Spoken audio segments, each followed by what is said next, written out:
Wood, it's time now for... Johnny Dollar. Your number is ringing, Mr. Dollar. Oh, thanks. Hello? This is Johnny Dollar. Dollar, I thought you went back to Hartford. I meant to, but I got tied up in Mrs. Wendover's business affairs again. What now? Can you come over to my hotel right away? It's 1 o'clock in the morning. I know it. Well, can't you grab a cab and come over here? Hardly. Why not? A couple of Sam Costigan's boys followed me here. I think they might like to do a little target practice on me. Oh.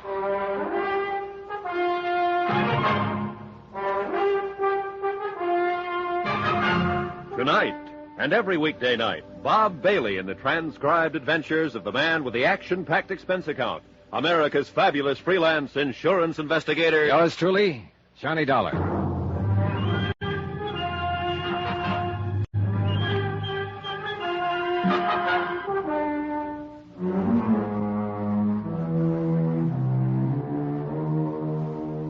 Expense account submitted by Special Investigator Johnny Dollar to the Universal Adjustment Bureau, 518 Spear Boulevard, Hartford, Connecticut. The following is an accounting of expenditures during investigation of the Tears of Night matter. Expenses continued. Items 10 and 11. $10, scotch and soda, plus a pitcher of ice and glasses. I had them filled, chilled, and waiting when Hilary Fuchs knocked on the door of my room. His eyes were still puffy with sleep, and he had a trench coat thrown over his pajamas. What's this all about, Johnny? You said Mrs. Wendover, somebody followed you. What? I want you to tell me what you can about the Tears of Night. The Tears of what? Tears of Night, a piece of jewelry owned by Mrs. Wendover, a necklace, 4 diamonds on black onyx, silver chain. What the devil would I know about something like that? In her accounts, her bills, her property. You're her business manager. You must know something about I it. never heard of it. You better straighten me out. Try some of that. This is all too fast for me. Okay, I'll bring you up to date. I came here day before yesterday to investigate Mrs. Wendover's claim as beneficiary of the death of her husband. She forgot to file it for 2 years. Now, you explained why. I bought that. It's a legitimate claim. But I didn't buy her story about being cursed, or I didn't buy your idea that she was on the verge of blowing her top. No, I'm not so sure. I'm just along for the ride. Well, you left me in your office last night. A little while after you left, a man named Frank Scanlon came in and stuck a gun at me and said Sam Costigan wanted to see me. Costigan, the gambler? The same. Scanlon thought I was you. He took me over to Costigan's place. What's this got to do with insurance? Nothing. But it has something to do with Mrs. Wendover. Costigan had a necklace, the Tears of Night there. He said Mrs. Wendover left it as a pawn a week or so ago. Oh? He told me Mrs. Wendover called up and threatened to come out with policemen unless Costigan returned it. And as long as I was there, Costigan asked me to take it to her. I went over to her place, and what do you know? She was wearing the Tears of Night. I don't get this. Well, have another drink. Neither do I. By the time I got there to her apartment, Mrs. Wendover hardly remembered my name or that we'd met in your office. She was waiting for her boyfriend to show up. Incidentally, his name's Teddy Davis. Is he after her money or what? Search me. I never met him. Well, I skipped out of there and looked up the jeweler who'd made the necklace, a man named Hannibal Mortuus. I heard of him. He speaks Latin or something. That's the one. He told me the necklace I had was the real thing. Now, I want you to tell me who made up the one Mrs. Wendover was wearing. I don't know anything about it. Well, it had to be made up sometime within the last week, and you've been handling her business affairs. I don't know a thing about it, Johnny. All right, come here. Take a look. Do you know anything about those 2 birds outside there? No. Well, one of them's a character named Feely. He works for Costigan. The other one I saw at Costigan's club. They tailed me from Mortuus's place. Probably been on me all night long since I picked up the necklace. Where is it now? I mailed it to myself from Mortuus's hotel. Those 2 out there, you better call the police if you think they're after you. Oh, nothing I could tell the police that would hold them up half a second. Mainly, I wanted to ask you about all this before I went on with it. What do you mean, go on with it? Go back to Mrs. Wendover, to Costigan, find out what's real and what isn't real? This isn't your line of duty. Why? Oh, I've been thinking about that. I don't know why. Maybe it's Mrs. Wendover. Those eyes of hers and that talk about the curse. I got a feeling she needs help in this matter. Somehow she needs help. What can I do, Johnny? Go to bed. I'll let you know what happens. Now, where's your car? In the parking lot back of the hotel. Give me the keys. I'll use that. Hey. Make yourself at home, Mr. Fuchs. Go to bed here. Oh. Yeah? Every now and then, walk over and look out that window and have a drink. They'll think it's me, and that's a good thought for them to have. Okay, what else? If they start for the lobby, call downstairs and have them send up the houseman and get the police. I don't think they will, but remember that. Well, why would they want... still think I've got that piece of jewelry on me. We shook up another drink, and I borrowed Fuchs's trench coat and left. I found his green Chevy without too much trouble, since there weren't too many cars out in the lot that time of morning. I looked at my watch, and it said 2:35. I drove around front past the two hoodlums, still keeping up their silent vigil, and found a street that looked familiar. 20 minutes later, I was in the parking lot beside Elise Wendover's apartment building. It was still dark, still foggy, and too late I found out too crowded. Somehow, the pair of hoodlums were waiting for me after all. Hey, this is him, Feely. Got a match, Dollar? Toby asked you if you got a match. He's a dummy, Toby. Don't answer. Got a match, Dollar? What'd I tell you? He's a dummy boy. You don't look like no dummy, boy. You're nearsighted. Take your hands off. He's a dummy, all right, ain't you, Dollar? See, Toby? I told him about you being nearsighted, and he wouldn't answer. He don't talk. Go on, smart boy. Tell Toby how sorry you are about him being nearsighted. Talk. I heard you talk before. Told you he was a dummy.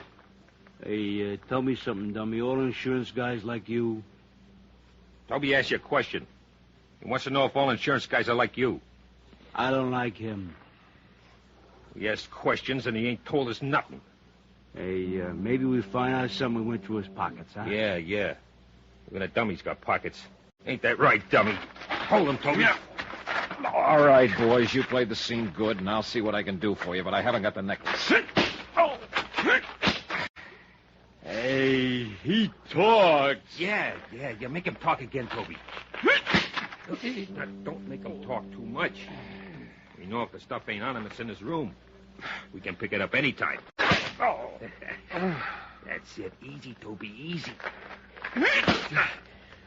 Oh, he talks real nice, Feely, but he don't say much. Hey, you think maybe he's tough? Could be. No, I wasn't.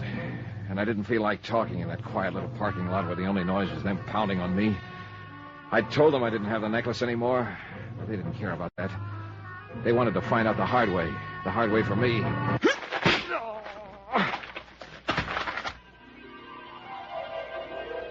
I remember trying to wake up a couple of times.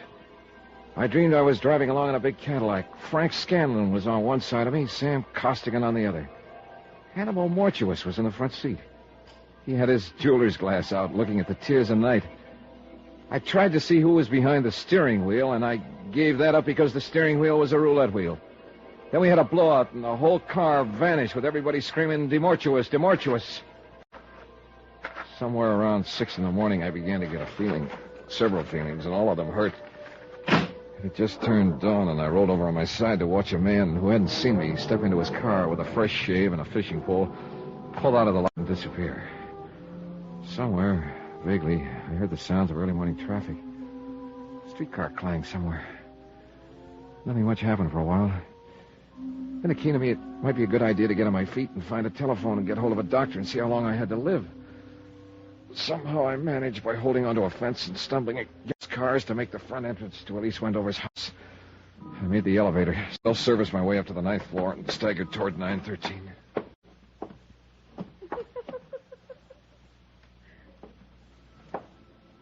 I would have been better off in the parking lot. Elise Wendover was there, sitting in a large chair by the window.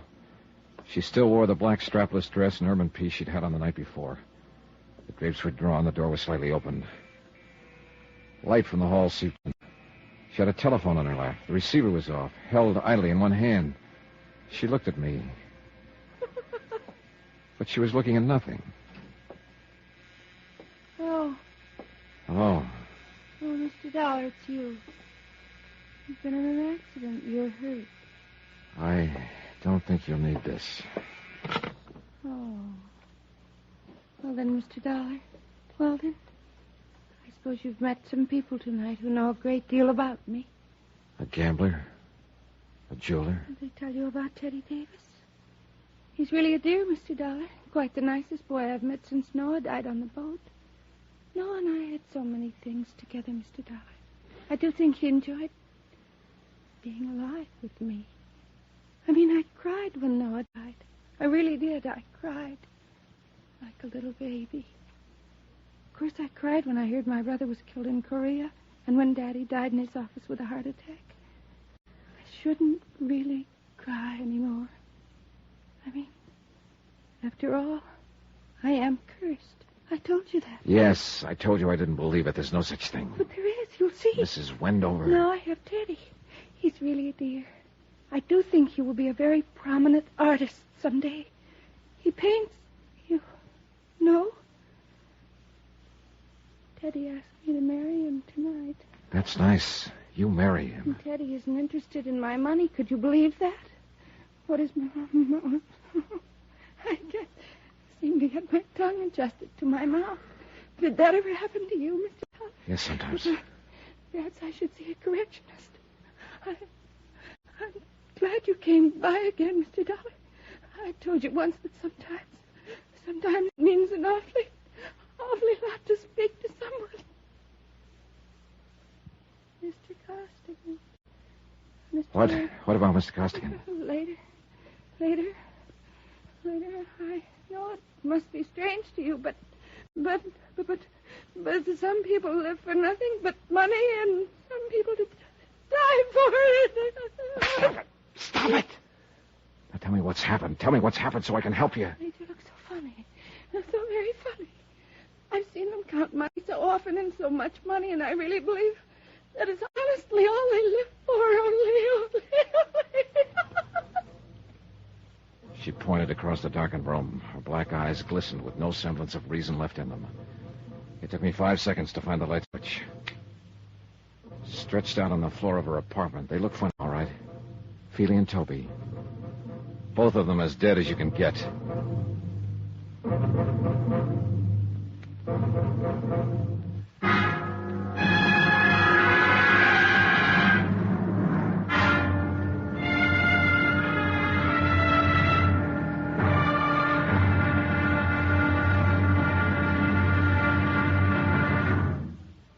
Now, here's our star to tell you about tomorrow's final intriguing episode of this week's story. Tomorrow, the tears of night come home. Join us, won't you? Yours truly, Johnny Dollar.